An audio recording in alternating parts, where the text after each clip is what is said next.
James Joyce had a years-long feud with Roberts Publishers in Dublin over the publication of Dubliners. He went back for his last time to Ireland in 1912 and failed again to get Roberts to publish it. And when he went back to the continent, he wrote this poem, Gas from a Burner by James Joyce. Ladies and gents, you are here assembled to hear why earth and heaven trembled because of the black and sinister arts of an Irish writer in foreign parts. He sent me a book 10 years ago. I read it 100 times or so, backwards, forwards, down and up, through both ends of a telescope. I printed it all to the very last word, but by the mercy of the Lord, the darkness of my mind was rent, and I saw the writer's foul intent. But I owe a duty to Ireland.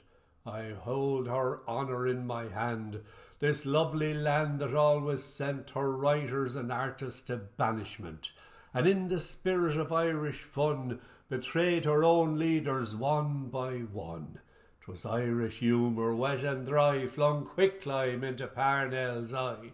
'Tis Irish brains that save from doom the leaky barge of the Bishop of Rome. For everyone knows the Pope can't belch without the permission of Billy Welch.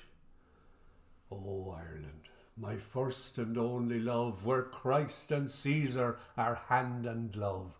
O lovely land where the shamrock grows, allow me, ladies, to blow me nose. To show you for strictures, I don't care a button. I printed the poems of Mountainy Mutton, and a play he wrote, you've read it I'm sure, where they talk of bastard, bugger and whore, and a play on the word and holy Paul, and some woman's legs that I can't recall, written by Moore, a genuine gent that lives on his properties 10%.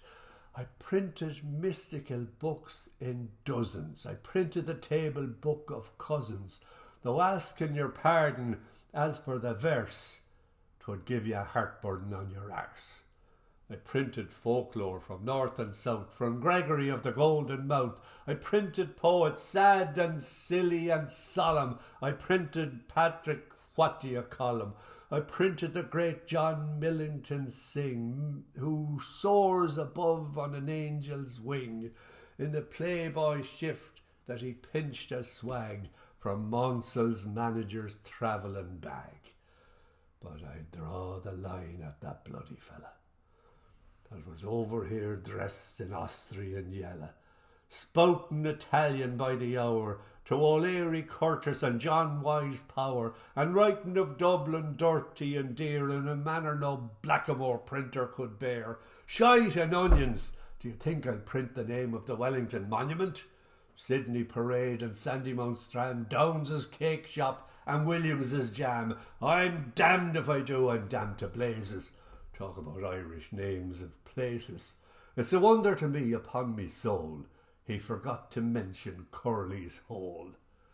No, ladies, my press shall have no share in so gross a libel on stepmother Erin. I pity the poor, that's why I took a red-headed Scotchman to keep my book. Poor sister Scotland, her doom is fell. She cannot find any more Stuarts to sell. My conscience is as fine as Chinese silk. My heart is as soft as buttermilk. Colin can tell you I made a rebate of £100 on the estimate I gave him for his Irish review. I love my country, by heavens I do. I wish you could see what tears I weep when I think of the immigrant train and ships. That's why I publish far and wide my quite illegible railway guide in the porch of my printing institute. That poor and deserving prostitute plays every night as catches can with her tight-breeched British artilleryman. And the foreigner learns the gift of the gab from the drunken draggle-tailed Dublin drab. Who was it that said, resist not evil? I'll burn that book, so help me devil. I'll sing a psalm as I watch it burn, and the ashes I'll keep in a one-handled urn. I'll penance do with farts and groans, kneeling upon my marrow bones. This very next Lent I will unbear my penitent buttocks to the air, my sobbing beside my printing press, my awful sin I will confess. My Irish foreman from Bannockburn shall dip his right hand in the urn and sign criss-cross with reverent thumb, Memento Homo upon my bum.